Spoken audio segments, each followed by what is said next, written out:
NDA के दिलीप जायसवाल, मंगल पांडे, सम्राट चौधरी, अब आ जाइए यहाँ के भ्रष्टतम नेता सर्वदलीय अशोक चौधरी, माननीय मुख्यमंत्री नीतीश कुमार के दाहिने हाथ। इनका हालत देखिए, ये तो आदमी पूरे बिहार में रिकॉर्ड बना दिया भ्रष्टाचार का। हम लोग अभी तक सुनते आए हैं कि लालू जी बेनामी प्रॉपर्टी खरीदते थे, अब इनका देखिए बेनामी प्रॉपर्टी का हालत। ये दस्तावेज इतना है कि जैसा मुन्ना जी बता रहे हैं कि समेटते समेटते हम लोग थक गए कि भाई कितना भेजोगे। हमने अब कह दिया भाई अब और जमीन का कागज मत भेजो। भाई साहब के एक पीए हैं, पीए थे दत्त साहब, योगेंद्र दत्त, नाम याद रखिए। अशोक चौधरी के पीए योगेंद्र दत्त 2019 में, जरा कागज निकाल, 2019 में अशोक चौधरी जी ने 34 लाख रुपया में योगेंद्र दत्त के नाम पर विक्रम में 1 एकड़ जमीन, करीब करीब 1 एकड़ जमीन, 0.7 एकड़, 23 कट्ठा जमीन इन्होंने खरीदा। 76 डिसमिल जमीन है जो 23-23 कट्ठा होता है, करीब करीब 0.7 एकड़। विक्रम में 34 लाख में जमीन खरीदा गया योगेंद्र दत्त के नाम पर, जो उस समय अशोक चौधरी के पीए थे। अब सुनिए इसमें कहानी। 2 बरस के बाद दत्त साहब ने वो जमीन ट्रांसफर रजिस्ट्री कर दिया अशोक चौधरी के बेटी और अभी के सांसद शांभवी चौधरी के नाम पर 34 लाख रुपया में। इसका डीड है, ये डीड आपको जारी करेंगे, आप देख लीजिएगा। अब इसमें नई बात, अच्छी बात क्या है, नई बात क्या है? 34 लाख रुपया में जो दत्त साहब ने जमीन खरीदी थी और यहां रजिस्ट्रार ऑफिस में लिखा गया 34 लाख रुपए में दत्त बेच रहे हैं जमीन शांभवी चौधरी को, और एक दत्त साहब को पैसा कितना गया बैंक से? 10 लाख रुपया। वो बैंक का अकाउंट डिटेल है, जरा दीजिए, तारीख आपको बता देते हैं कि 2 साल के बाद जो जमीन अशोक चौधरी ने अपने पीए के नाम पर खरीदी थी, वही जमीन वापस 2 बरस के बाद अपने बेटी के नाम पर लिखवा लिया, और 34 लाख के रुपए के जमीन के एवज में अशोक चौधरी ने दत्त साहब को 10 लाख रुपया बैंक से भेजा। यहां तक भी बात ठीक है भाई, ये कह सकते हैं कि हम बाद में पैसा दिए होंगे। इसी बीच इनकी बेटी चुनाव लड़ने चली गई, तो इनकम टैक्स ने इनको नोटिस किया कि भाई आपकी जो प्रॉपर्टी है वो 34 लाख की है और बैंक में आप सिर्फ 10 लाख रुपया दिखा रहे हैं, बाकी का पैसा कहां है? तो 10 लाख जमीन इनकी रजिस्ट्री हुई है। उसके एक दिन बाद, तारीख नोट कर लीजिए, 20 फरवरी 2021 को 10 लाख रुपया इन्होंने अपने पीए के अकाउंट में डाला है। अकाउंट यहां पर डिटेल आपको दे देंगे, और 34 लाख रुपए का जमीन वापस इनसे ले लिया। जब इनकम टैक्स ने नोटिस रेज किया कि जमीन है 34 लाख का और अकाउंट में सिर्फ 10 लाख रुपया ही दिख रहा है, तो 4 बरस के बाद 27 अप्रैल 2025 को जमीन लिखवाया है 2021 में। इनका क्रेडिबिलिटी देखिए, जमीन रजिस्ट्रार ने लिख दिया, आप हम जाते हैं उसको खड़ा करके पूछता है भैया कहाँ है रुपया, कहाँ दिए? ये 19 में इन्होंने बेनामी जमीन खरीदी पीए के नाम पर, 21 में उस जमीन को वापस अपने बेटी के नाम पर लिखवाया। 10 लाख रुपया का ट्रांजैक्शन हुआ। जब इनकम टैक्स ने नोटिस रेज किया तो भाई साहब ने जान बचाने के लिए 27 अप्रैल 2025 को, मतलब बेटी के एमपी बनने के बाद 25 लाख रुपया दत्त को, मिस्टर दत्त को फिर इन्होंने बैंक से ट्रांसफर किया। तो मैं आपके जरिए अशोक चौधरी जी, जो अपने आप को महादेव का भक्त बताते हैं, हमको तो लक्ष्मी के ही भक्त ज्यादा दिखते हैं, महादेव के भक्त नहीं हैं, ये लक्ष्मी के भक्त हैं। अगर आपने 34 लाख रुपए की जमीन अपने पीए से अपने बेटी के नाम पर खरीदी तो उसका भुगतान क्यों नहीं किया? 10 लाख ही क्यों भुगतान किया? और अगर आप कहते हैं कि 10 लाख ही भुगतान तय हुआ था, तो फिर बाद में 25 लाख रुपया 3 बरस के बाद इनकम टैक्स के नोटिस आने के बाद क्यों किया?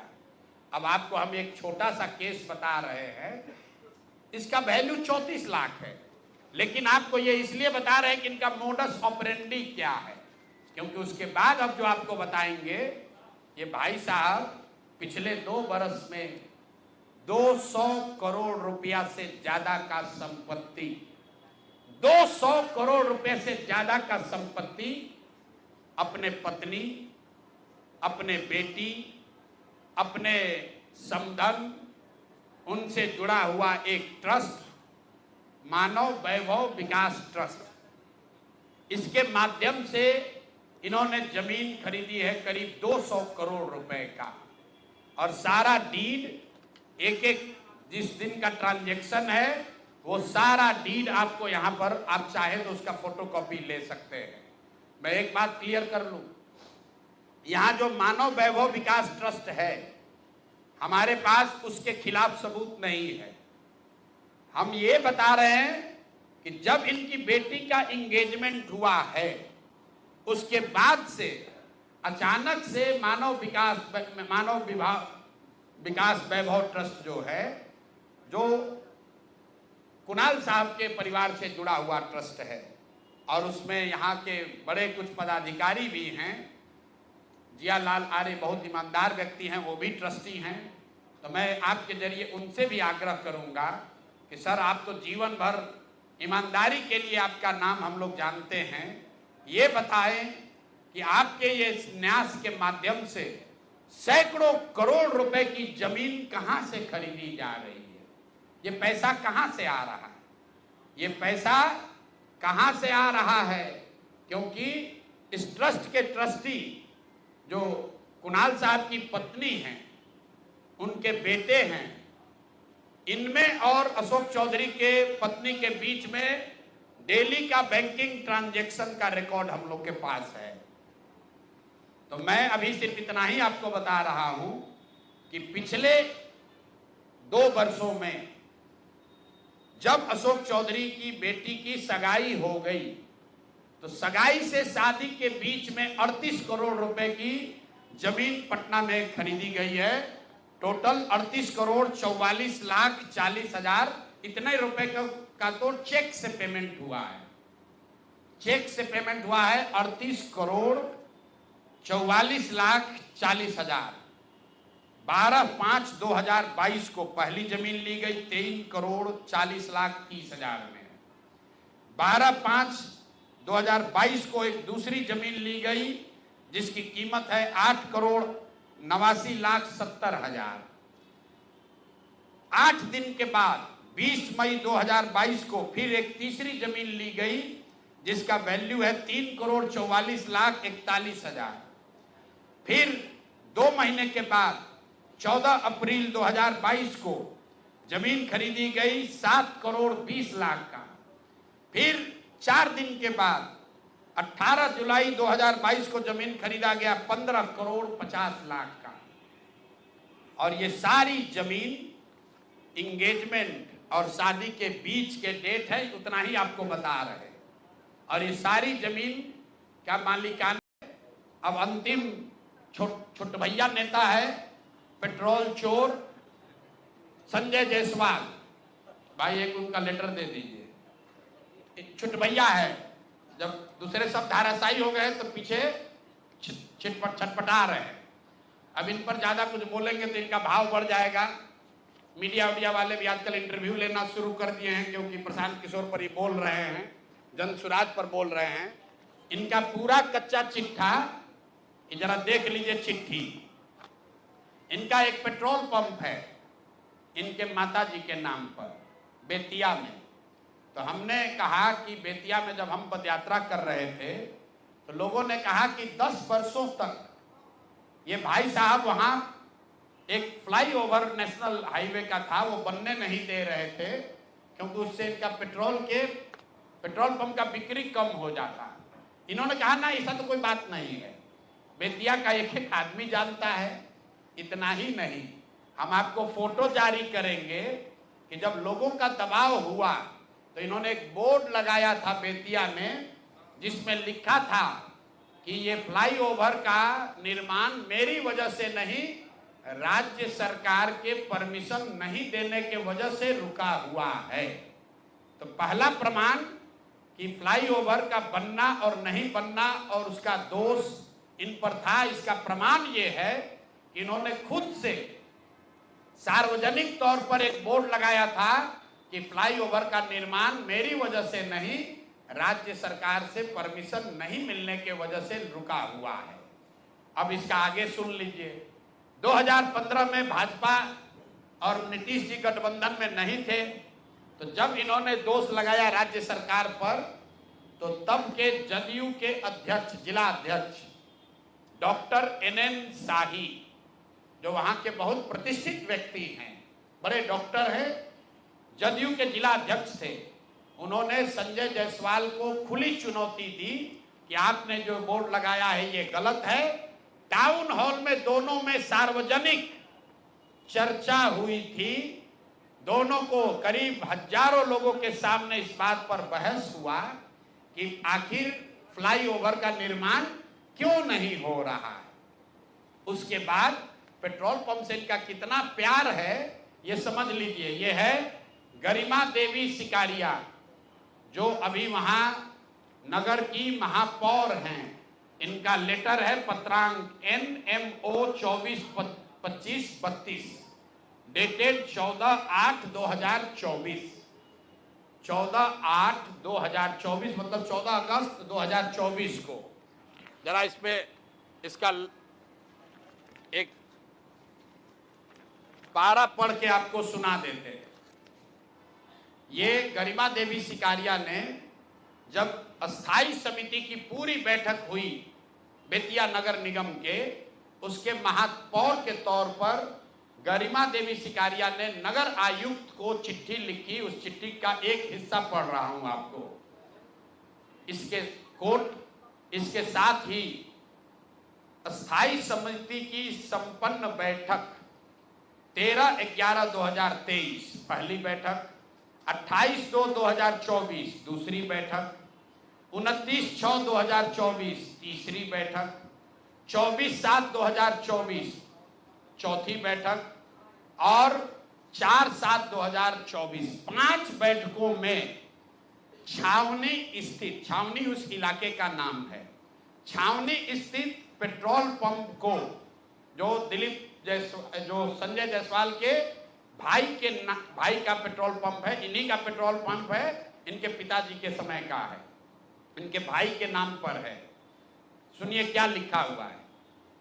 छावनी स्थित पेट्रोल पंप को ईंधन के अत्यधिक बिल एवं भ्रष्टाचार को देखते हुए पेट्रोल पंप बदलने का निर्णय लिया गया था और साथ ही ये तय किया गया था कि 15 अगस्त के बाद समिति के निर्णय के बाद जो भी वहां पर भुगतान पेट्रोल बिका है उस सब के भुगतान पर पूर्णतः रोक लगाया जाए।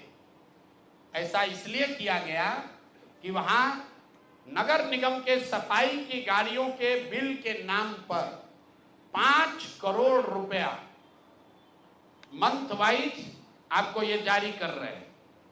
5 करोड़ रुपया, 5,86,67,33 रुपए का इन्होंने भुगतान उस पेट्रोल पंप को नगर निगम ने किया है।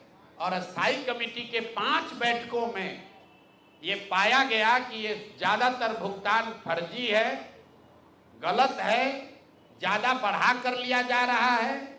अस्थाई कमेटी के अभी की महापौर गरिमा सिकारिया ने नगर आयुक्त को लिखा कि भाई 5 बैठक में निर्णय हो गया कि इस पेट्रोल पंप से हम लोग को तेल नहीं लेना है, इसका भुगतान 15 अगस्त से बंद कर दिया जाए। उसके बावजूद ये अफसरों पर दबाव बनाकर नगर के अधिकारियों के साथ मिलकर सारा जो वहां नगर निगम का सरकारी गाड़ी है, जो सरकारी तेल की खरीद होती है, वो इसी पेट्रोल पंप से कराते हैं और 10 लीटर तेल बिकता है, 20 लीटर का वाउचर बनाता है। ये पेट्रोल चोर फेसबुक पर पोस्ट कर रहा है कहा हमको कि हिंद महासागर में जाएगा, हिंद महासागर में जाओ या लाल सागर में जाओ, मेरा नाम प्रशांत महासागर है, इसमें डूबोगे तो कहीं पता नहीं चलेगा कहां जाओगे। और इनको अंतिम बार कह रहे हैं, आज इतने पर इनको छोड़ रहे हैं, पेट्रोल चोर हो, तुम्हारी औकात इतनी है, इतने पर रहो, अपने से ऊंचा उछलने की कोशिश मत करो। भाषा का विषय का ज्ञान नहीं है, ना शकल ना सूरत, अब बड़ा बड़ा बात कर रहे हैं। बात करता है बाप दादा के, आपके पिताजी बहुत बड़े सज्जन व्यक्ति थे, मदन जायसवाल जी का बहुत इज्जत है, आपकी इज्जत कुछ नहीं है। आप भाजपा छोड़कर भाग गए थे, राजद पे चुनाव लड़ा, 5,500 वोट आया, ये सुधीर शर्मा जी बैठे हैं, ये कहानी बताएंगे, हैं? सुन लीजिए, मदन जायसवाल जी बड़े व्यक्ति थे और ये आदमी पेट्रोल का वाउचर चोरी करने वाला हम पर उंगली उठाएगा। हिंद महासागर में जाओ डूब लो। और अभी आए थे अमित शाह जी, उनको पेपर दे दो, ईडी सीबीआई का छापा डलवा देना, हमको पकड़ लेना, यही खड़े हैं, कहा है ना कि हमको जेल भिजवाएंगे। 7 जन्म लगेगा ना तो प्रशांत किशोर का हाथ नहीं पकड़ पाओगे, जेल भिजवाना तो बहुत बड़ी बात है। तो भैया तेल का चोरी करते हो, इतने पर रहो, इससे ज्यादा चोरी करने का औकात भी तुम्हारा नहीं है। अब बाकी जो देखिए बड़ा बड़ा औकात वाला है, कैसे 100 करोड़ रुपया लूटा, तुम तो पेट्रोल का फर्जी वाउचर बनाते हो। तो भैया यही काम करो, इतने पर रहो। बहुत बहुत धन्यवाद।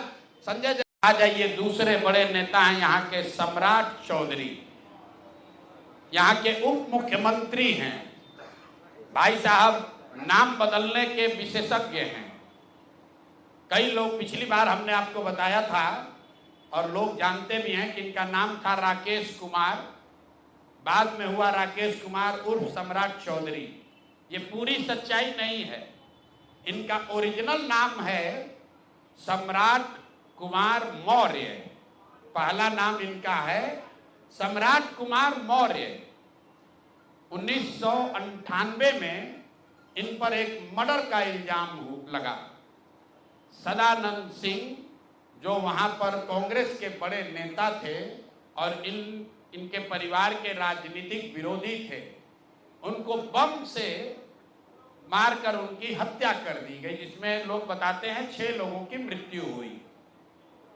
उस केस में आज के सम्राट चौधरी और तब के सम्राट कुमार मौर्य एक्यूज्ड थे, बजाबता जेल गए और 6 महीना के बाद जेल से निकले, नाबालिग होने के नाम पर इनको जेल से निकाला गया।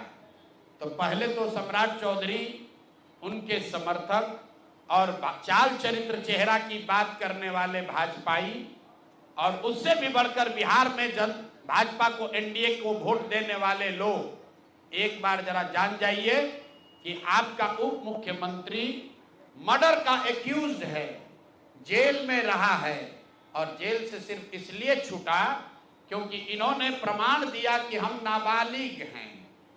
सदानंद सिंह, उनकी हत्या हुई, जिसमें ये नामजद अभियुक्त है, जेल गए।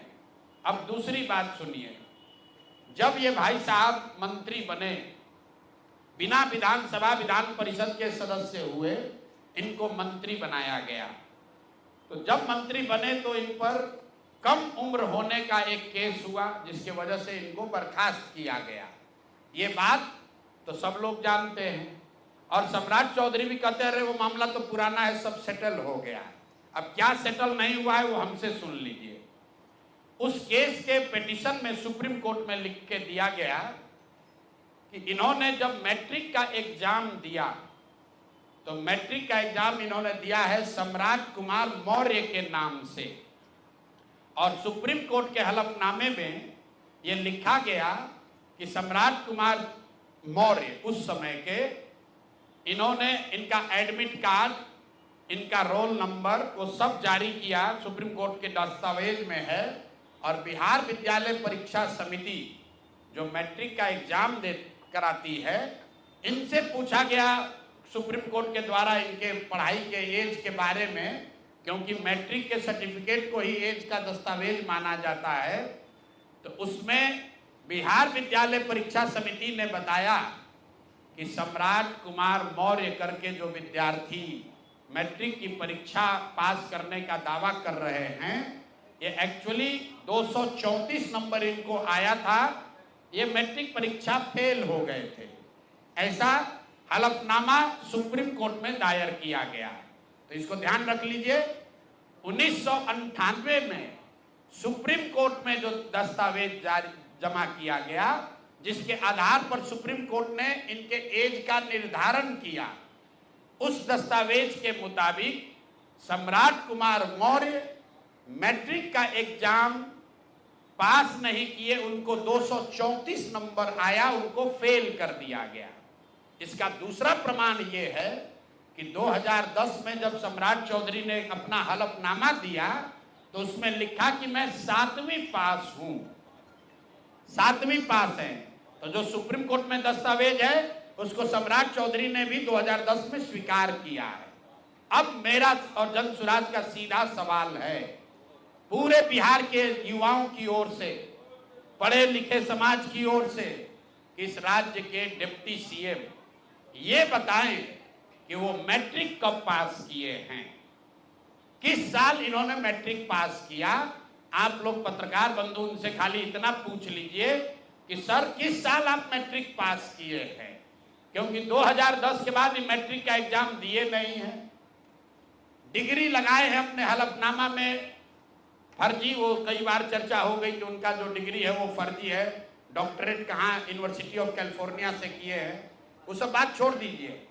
सीधा सवाल, सम्राट कुमार मौर्य जो जिन पर मर्डर का इल्जाम लगा, नाम बदलकर राकेश कुमार किया, वो राकेश कुमार जब अपने सुप्रीम कोर्ट के हलफनामे में कह रहे हैं, बिहार विद्यालय परीक्षा समिति ने कहा कि ये मैट्रिक का परीक्षा फेल कर गए हैं, इन्होंने खुद स्वीकार किया 2010 में कि 7वीं क्लास ये पास हैं, तो फिर ये मैट्रिक का परीक्षा कब पास किए हैं, यही सीधा सवाल है।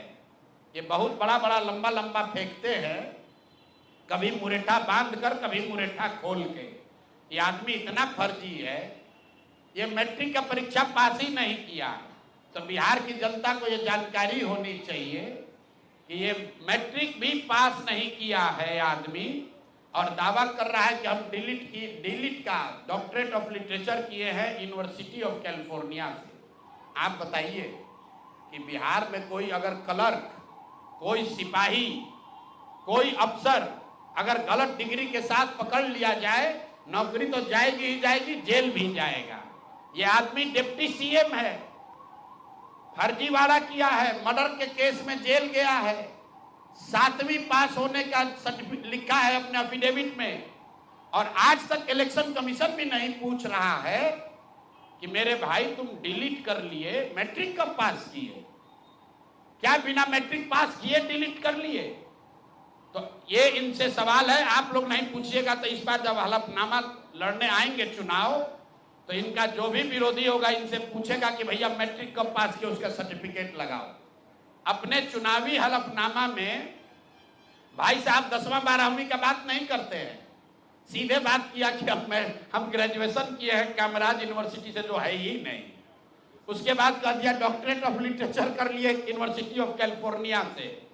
तो ये है हम लोग के नाम बदलू नेता सम्राट कुमार मौर्य उर्फ राकेश कुमार उर्फ सम्राट कुमार चौधरी उर्फ 7वीं फेल उर्फ यूनिवर्सिटी ऑफ कैलिफोर्निया से डॉक्टरेट ऑफ लिटरेचर करने वाले बिहार के उप मुख्यमंत्री, भाजपा के बड़े नेता। इनका देखिए चाल चरित्र और चेहरा, मर्डर के इल्जाम में जेल काट कर आया है। तो मेरे भाई भाजपा के जितने वोटर हो, आप राजद को कहते हो जंगल राज की बात, राजद वाले जंगल राज के लिए दोषी हैं, उसके लिए जनता ने उनको सत्ता से हटा दिया, लालू जी को जेल जाना पड़ा। और ये सब जो मैं रोज कहता हूं, कंबल उड़कर घी पीने वाले लोग, पहले राजद में था तो वहां पर भी गुंडागर्दी किया, और अब भाजपा में आकर यहां भी लूट मार कर रहा है, पूरे राज्य का स्थिति बर्बाद कर रहा है। अब आ जाइए मंगल पांडे पर। जैसा कि आपको बताया गया था, मंगल पांडे ने द्वारका में जब पूरे देश में कोविड का दौर चल रहा था तो बिहार के स्वास्थ्य मंत्री घर खरीदने में लगे हुए थे। एक उसका किस्त मैंने आपको बताया था कि 25 लाख रुपया किस अकाउंट से आया। वो मंगल पांडे जी के ने पैसा दिलीप जायसवाल से लिया और सीधे न लेकर पहले अपने पिताजी के अकाउंट में पैसा लिया, फिर पिताजी के अकाउंट से अपने पत्नी उर्मिला पांडे जी के नाम पर पैसा लिया और उस अकाउंट से ही उस फ्लैट के मालिक को भुगतान किया गया। तो दिलीप जायसवाल जी ने एक बात ये कहा, अपने डिफेंस में दो बात उन्होंने कही। एक कि हम इतने ईमानदार मंत्री हैं कि हमको 25 लाख रुपया की जरूरत पड़ी तो हमको पिताजी से कर्ज लेना पड़ा, ऐसा उनका दावा है। ऐसा उन्होंने कहा कि हमको 25 लाख कर्ज लेना पड़ा, हम इतने ईमानदार हैं। तो हम आपको अकाउंट नंबर जारी कर रहे हैं। उर्मिला पांडे जी जो उनकी पत्नी हैं, account number Punjab national bank का है, नोट कर लीजिए 141819। पूरा अकाउंट नंबर अगर लीजिएगा तो 14990001411819। इस अकाउंट में ये कह रहे हैं कि हमारे पास पैसा नहीं है। 2.25 करोड़ रुपया, 2.25 करोड़ रुपया डेट वाइज इनके पत्नी के अकाउंट में जारी जमा किया गया है, जिसका कोई प्रमाण नहीं है कि पैसा आया कहां से। 2 करोड़ रुपया से ज्यादा, 2 करोड़ 12 लाख से ज्यादा रुपया साल 2019 और 20 में जमा हुआ है।